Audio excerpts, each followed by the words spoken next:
లక్ష్మణ్ గారు, మొన్న వీగిపోయినటువంటి బిల్ ఏదైతే ఉందో మహిళా రిజర్వేషన్ బిల్ కావచ్చు, అట్లాగే నియోజకవర్గాల పెంపు కావచ్చు, దానిని ఖచ్చితంగా సాధించి తీరుతామని చెప్పేసి మోడీ గారు, అమిత్ షా గారు వాళ్ళు చేసినటువంటి ప్రసంగాలు అవి వినటం జరిగింది.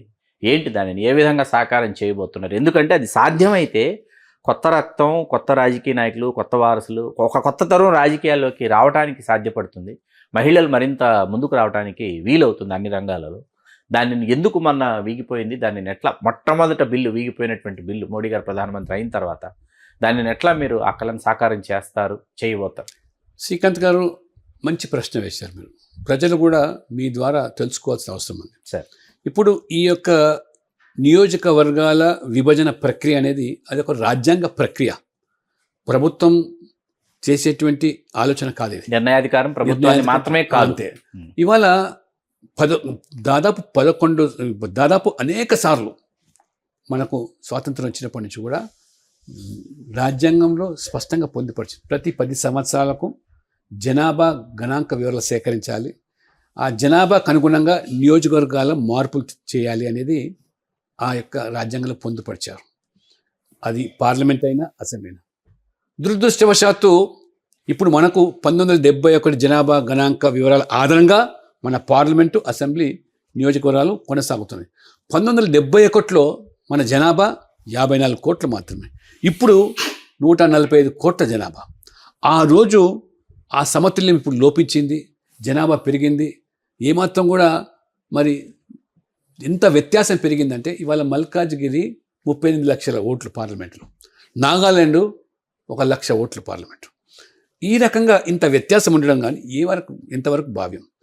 చాలా స్పష్టంగా అంబేద్కర్ గారు రాజ్యాంగంలో 1 పర్సన్ 1 ఓట్ 1 వాల్యూ, వాడు ధనికుడైనా పేదవాడైనా ఆ రకంగా మహిళ, ఎస్సీ, ఎస్టీ, బీసీ ఏమాత్రం తేడా లేకుండా అందరికీ ఒకటే ఓటు, ఒకటే విలువ. కానీ ఆ విలువ ఇవాళ మరి 38 లక్షల ఓటర్లకు ఒక ఎంపీ అంటే, 1 లక్ష ఓటర్లకు ఒక ఎంపీ అంటే, దీన్ని ఆ రోజు ఇందిరాగాంధీ గారు దీన్ని ఎందుకు వాయిదా వేశారంటే, ఆ రోజు 71 తర్వాత ఆధారంగా జనాభా ఆధారంగా తీసుకున్న లెక్కలు మరి వారు 20 సంవత్సరాల తర్వాత జనాభా సమతుల్యం లోపించింది. ఉత్తరాది రాష్ట్రాల్లో జనాభా నియంత్రణ పాటించకపోవడం వల్ల జనాభా పెరిగిపోతూ ఉన్నది. దక్షిణాది రాష్ట్రాల్లో జనాభా తరిగిపోయింది. కాబట్టి జనాభా నియంత్రణ పాటించడం వల్ల దాన్ని ఆధారంగా చేసినట్టయితే దక్షిణాలు ఉన్న సీట్లు కోల్పోతారు, ఉత్తరాదిన ఇంకా విపరీతంగా సీట్లు పెరిగిపోయే ప్రమాదం ఉంది అని చెప్పి 25 ఏళ్ల వరకు వారు ఇందిరాగాంధీ దాన్ని వాయిదా వేశారు. అదే రకంగా వాజ్పేయి గారు వచ్చినప్పుడు కూడా ఇదే పరిస్థితి ఉంది. ఆ జనాభాలో సమతుల్యం మళ్ళీ ఏమాత్రం కూడా సాధ్యం కాలేదు, అదే కొనసాగుతుంది. కానీ ఇంతరాలు పుట్టడం వల్ల దక్షిణాది ఉత్తరాది రాష్ట్రాల్లో భేదాలు వస్తాయని చెప్పి వారు 25 సంవత్సరాలు వాయిదా వేశారు. ఈ వాయిదా వేసినటువంటి 50 సంవత్సరాల సమస్యను పరిష్కారం చేయడానికి ఒక మధ్య మార్గంగా చాలా స్పష్టంగా నరేంద్ర మోడీ గారు, అమిత్ షా గారు ఈ సీట్లు నియోజకవర్గాల విభజనలో, పునర్విభజనలో ఎవరికి నష్టం కాకుండా ఉన్న సీట్లను ఒక్కటి కూడా కోత విధించకుండా అదనంగా ఆ నిష్పత్తికి అనుగుణంగా పెంచుతామని చెప్పినా వారు వినలేక ఆ రోజు మహిళా బిల్లు పెట్టినప్పుడు కూడా అందులో భవిష్యత్తులో జరిగేటువంటి జనాభా గణాంక వివరాల ఆధారంగా పునర్విభజన చేసేటప్పుడు మహిళా బిల్లును ఈ 2026 జనాభా గణాంక వివరాల ఆధారంగా మేము చేస్తామని చెప్పితే 26లో ప్రారంభించేటువంటి ఈ సెన్సస్ దాదాపు 2 సంవత్సరాలు పట్టవచ్చు.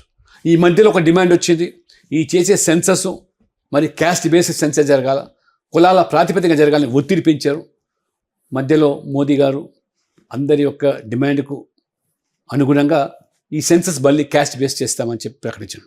అంటే మళ్ళీ ఆ సెన్సస్ టోటల్గా దాన్ని మార్పు వచ్చింది. తర్వాత డీలిమిటేషన్ ప్రక్రియ చేయాలంటే ఒక డీలిమిటేషన్ కమిషన్ వేయాలా, ఆ కమిషన్ నేతృత్వంలో మొత్తం దేశమంతా పర్యటన చేయాలా. పర్యటన చేసి ఈ విభజన చేసే సందర్భంలో 5-6 సంవత్సరాలు పట్టే పరిస్థితి వచ్చింది. అందుకనే మోదీ గారు మొన్న ఆ బిల్లులో మార్పు తీసుకొచ్చి దాంట్లో మరి 29లో జరిగేదానికి దోహదపడే విధంగా 50% ఉన్నదానికి సీట్లు పెంచుతాం, దాంతోపాటు మహిళా సీట్లు పెంచుతాం, మహిళలకు చట్టసభలు కల్పిస్తామంటే ససేమిరా అడ్డుకున్నారు. ఆ బిల్లు వీగిపోయే విధంగా ఒకటిగా ఆ ఇండి కూటమి ఏ రకంగా మహిళల్ని కాదు అడ్డుకోవడం, మహిళల హక్కులను కాదనడమే కాదు. ఒక్కసారి మీరు శ్రీకాంత్ గారు గమనించాలి, ఇవాళ నిజంగా 543 ఎంపీ సీట్ల నుంచి 815 పెరిగినట్టయితే మహిళలు 3వ వంతు అంటే 270 పైగా మహిళలు మహిళలు వస్తారు. ఎంపీలు అయ్యేదానికి. పార్లమెంట్లోకి వస్తారు. మహిళలే కాదు, ఎస్సీ ఎస్టీల సంఖ్య కూడా సీట్లు పెరిగినప్పుడు రిజర్వేషన్ కూడా పెరుగుతుంది. అంటే మీరు కేవలం మహిళలకే ద్రోహం చేయలేరు, ఎస్సీ ఎస్టీ ఇది గమనించాలా. ఈ దళిత సంఘాలు కూడా ఎందుకు దాన్ని మర్చిపోతున్నారు, ఎందుకు విస్మరిస్తున్నారు? పార్లమెంటే కాదు, ప్రతి రాష్ట్రంలో అసెంబ్లీలో కూడా మహిళలకు 3వ వంతు సీట్లు వస్తాయి. ఎస్సీ ఎస్టీలు కూడా వాళ్ళ జనాభా నిష్పత్తికి అనుగుణంగా సీట్లు పెరుగుతాయి. మన తెలంగాణ రాష్ట్రంలో ఇవాళ ఎస్సీ ఎంపీలు పెరుగుతారు, ఎస్టీ ఎంపీలు పెరుగుతారు, ఎస్సీ ఎమ్మెల్యేలు పెడతారు, అదే రకంగా ఎస్టీ ఎమ్మెల్యేలు కూడా పెరుగుతారు. ఇన్నిటిని అడ్డుకొని వాళ్ళు సంబరాలు చేసుకుంటున్నారు. ఏం సాధించామని పైపెచ్చి ఏమంటారు? మన రేవంత్ రెడ్డి గారు కొత్త వాదన తెర మీద తీసుకొచ్చారు. ఏమంటారు? జనాభా నిష్పత్తికి అనుగుణంగా కాదు, ఆదాయాన్ని సూచికలను దాన్ని పరిగణలోకి తీసుకొని మన రాష్ట్రం పెద్ద ఎత్తున మాకు ఆదాయ వలన పన్నులు కడుతున్నాం ఇవ్వాలని చెప్పి ఆ వాదన తెర మీద తీసుకొచ్చారు. అది రాజ్యాంగ విరుద్ధమైన వాదన. రాజ్యాంగంలో జనాభాని ఏదైతే ప్రాతినిధ్యం వహించేటువంటి ప్రతినిధులు కావాలి, కానీ ఆదాయానికి ప్రాతినిధ్యం వహించే వాళ్ళు ప్రతినిధులు అయితే అంటే వాళ్ళు ఎవరిని కోటీశ్వరులు మీరు మరి ఎమ్మెల్యేలు ఎంపీలుగా చేయాలనా? ఆ రకంగా చూస్తే వాళ్ళ తెలంగాణలో కూడా మహారాష్ట్ర, గుజరాత్ ఈ రాష్ట్రాల తర్వాత నువ్వు ఆదాయ వనరులు తెలంగాణ ఎక్కడో 10వ స్థానంలో ఉన్నాం మనం. ఇంత చేస్తే ఏమైంది? మీ కాంగ్రెస్ పార్టీ మన పార్లమెంట్లో ఒక్కరు నీ ప్రతిపాదనను సమర్థించే విధంగా ఎవరు కూడా వాదనలు వినిపించలేదు. వాళ్ళు ఎంతసేపు 543కే చేయండి లేదా డీలిమిటేషన్ విడదీసి చేయండి అంటే మోకాళ్ళకు బోడిగుండు లెంకబెట్టి దాన్ని అడ్డుకున్నారు. వారు ఏదో ఒక పైశాచిక ఆనందం పొందుతున్నారు. అందుకనే ప్రజలు ఖచ్చితంగా ఇవి గమనిస్తున్నారు. తప్పకుండా మోదీ గారు అన్నది ఏదైతే ఉన్నదో చేసి తీరుతారు. వచ్చే 2029 ఎన్నికల్లో మహిళలకు చట్టసభ రిజర్వేషన్ తప్పవు. ఎస్సీ ఎస్టీలకు మరి వాళ్ళ సీట్లు పెరగడం కూడా ఖాయం. అది తెలంగాణలో పెరుగుతాయి, మొత్తం దేశంలో పెరుగుతాయి. ఆ రకంగా 2029 ఎన్నికల్లో మీరు అన్నట్టుగా నవతరం రాజకీయాలకు వస్తుంది.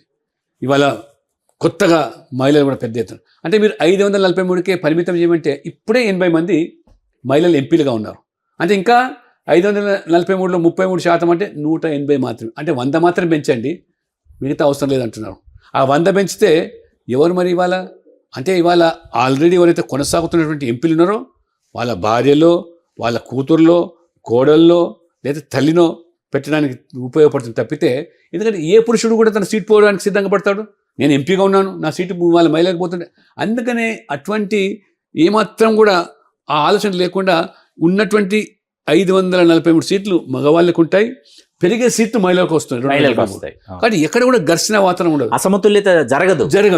కానీ దానికి వీళ్ళు ఏ రకంగా ముండిగా వాదించి బిల్లును విగదీశారు. తప్పకుండా మళ్ళీ పట్టువదలని విక్రమార్కుడు మాదిరిగా నరేంద్ర మోడీ గారైనా అమిత్ షా గారైనా అది సాధించి తీరుతారు. మీరు గతంలో మహిళా బిల్లును ఏ రకంగా ఓడించారో మళ్ళీ ఆ మహిళా బిల్లును ఆమోదింపజేసినటువంటి ఖ్యాతి మోదీ గారికి దక్కుతుంది. కానీ భవిష్యత్తులో కూడా మహిళా బిల్లు పునర్విభజన కూడా సాధించి తీరుతారు.